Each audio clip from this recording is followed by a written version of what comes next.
Hello everyone, I hope you're having a lovely day. Today we are going to read The Little Mermaid because our theme is under the sea. So, the magical story of the movie. We have, The Little Mermaid. Down in the deepest ocean, there once lived a mermaid called Princess Ariel. She was the youngest daughter of King Triton, ruler of the Mer people, and she had the most beautiful singing voice in the whole kingdom. Her father loved her dearly, but she was always getting into trouble.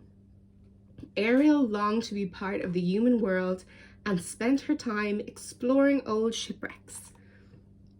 The Sea King feared for her safety and, thinking that humans were dangerous, warned her to stay away from them. But the Little Mermaid was certain he was wrong. When Ariel was 16 years old, King Triton arranged for her to sing in a magnificent concert, and Mer people came from all over the kingdom to hear her. But that evening, Ariel was so busy exploring with her friend Flounder that she forgot all about the concert. She had found some human treasures and taken them to the surface to ask Scuttle the seagull what they were. See, there's Scuttle the seagull, and that's the dingle hopper. King Triton was furious. "You could have been seen by one of those humans," he raged. "I'm never to hear of you going to the surface again. Is that clear?" Ariel tried to protest, but her father wouldn't listen. He ordered Sebastian, Ariel's music teacher, to keep an eye on her, but it wasn't an easy task. One day, Sebastian followed Ariel and Flounder to the surface to watch a ship. On board, the crew were celebrating the birthday of a handsome prince called Eric, and Ariel watched them in delight. Soon storm clouds gathered overhead. Huge waves wrecked the ship and Eric was flung into the sea. Ariel swam quickly to his rescue and pulled him towards the shore. "Look, he's breathing," cried Ariel. She gazed at Eric and fell deeply in love. Then, as she sang to him, his eyes began to open. But hearing a voice in the distance, Ariel slipped back into the water and hid behind a nearby rock. She watches as Eric's servants led him away. When they were out of sight, Ariel swam home. "Someday," she vowed to herself, "I'm going to be part of that human world." Sebastian had seen everything, and it was not long before the Sea King learned that Ariel was in love with a human. Triton was very angry. Determined to teach his daughter a lesson, he stormed into her secret grotto and destroyed all her beloved human treasures. Heartbroken, Ariel sat down and wept. Above her, two sly-looking eels called Flotsam and Jetsam emerged from the shadows. The Little Mermaid looked up. "Poor sweet child," they hissed. "Don't be scared. We know someone who can make all your dreams come true. Ursula has great powers." "The Sea Witch!" gasped Ariel. She knew that Ursula was her father's worst enemy, who had been banished from his kingdom many years ago and who was now seeking revenge. Ariel hesitated. Then, thinking that it was her only chance to win Prince Eric's love, the Little Mermaid swam away with the evil eels, quickly followed by Flounder and Sebastian. Ursula greeted Ariel gleefully. "The only way to get what you want," the Sea Witch explained, "is to become human yourself. And fortunately, I know a little magic. Now listen here. Here's the deal. In exchange for your voice, I will turn you into a human for 3 days.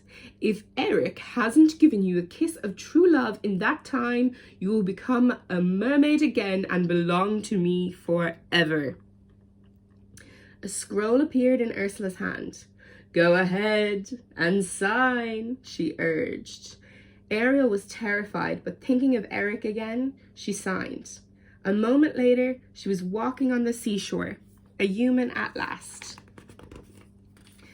Prince Eric had been searching everywhere for the girl with the beautiful voice who had rescued him. He had almost given up hope of finding her when he noticed someone sitting on a rock. This girl looked familiar, but when he found she couldn't speak, Eric realized sadly that she wasn't the one. Feeling sorry for his voiceless girl, he led her back to the palace, and the next day Eric took Ariel on a tour of his kingdom.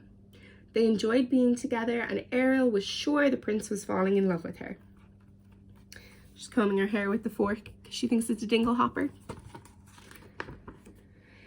Later that afternoon, when they were boating on a lake, Eric bent forward to kiss Ariel, but that very moment the boat was overturned.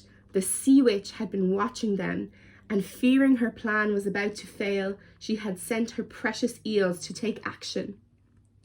Later, disguised as Vanessa, so this is actually Ursula in a disguise, a beautiful maiden, and with Ariel's voice trapped in a seashell, Ursula made her way to shore where Prince Eric was wandering alone. So that's Ariel's voice. As soon as Eric heard Ariel's voice, he was entranced and fell completely under its spell. He led Vanessa to the palace, and the very next day announced that they were to be married. The wedding ship would depart at sunset. Ariel and her friends watched in despair as the sun lowered in the sky. By chance, Scuttle discovered that Vanessa was really Ursula in disguise, and he called on all the sea creatures to stop the wedding. Sebastian went to find the Sea King, and Flounder helped Ariel towards the wedding ship. Suddenly, birds swooped down on Vanessa. A lobster pinched her nose, and some seals flipped into her wedding cake. Crazy. In all the chaos, Vanessa's seashell necklace broke, and the beautiful voice inside flew back into its rightful owner. Eric, released from the spell, took Ariel in his arms. Just as he was about to kiss her, the sun sank below the horizon. Straight away, Ariel was turned back into a mermaid. Ursula grabbed her and dived into the water. Her evil cackle echoed eerily around the ship. "Ursula, stop!" thundered the King Triton, rearing up from the sea witch. "Let her go." "No," cried Ursula. "She's mine now, you see. We've made a deal. However, I might be willing to make an exchange for someone even better," she suggested slyly. King Triton felt he had no choice. He changed the signature on the scroll to his own and handed over his magic Triton to the sea witch. Uh-oh. "At last, it's all mine," Ursula screamed. "I am the ruler of the ocean." Just then, a sharp pain shot through her arm. It was a harpoon thrown by Eric. He had come to rescue Ariel. The sea witch swelled with anger and towered above them. She summoned all the sea's powers and stirred up a giant whirlpool, dragging up ancient shipwrecks from the seabed. Eric scrambled on board one of the decks, and somehow he reached the ship's steering wheel. Using all his might, he aimed the broken bow directly at Ursula, and with a terrible scream, she melted away into a pool of oil. Oh my gosh. Triton's power was instantly restored. He rose to the surface and saw Ariel gazing lovingly at Eric, who was lying on the beach. "She really does love him," Triton murmured to Sebastian. "I suppose the only problem left is how much I will miss her." Then, with a flourish of his trident, the Sea King granted Ariel her dearest wish, to be human forever. Overjoyed, Eric and Ariel rushed into each other's arms. A few days later, the couple were married and all their friends were invited to the wedding. King Triton gladly gave Eric and Ariel his blessing, knowing they would live happily ever after. The end. And that's the end of The Little Mermaid. I hope you enjoyed that. See you later.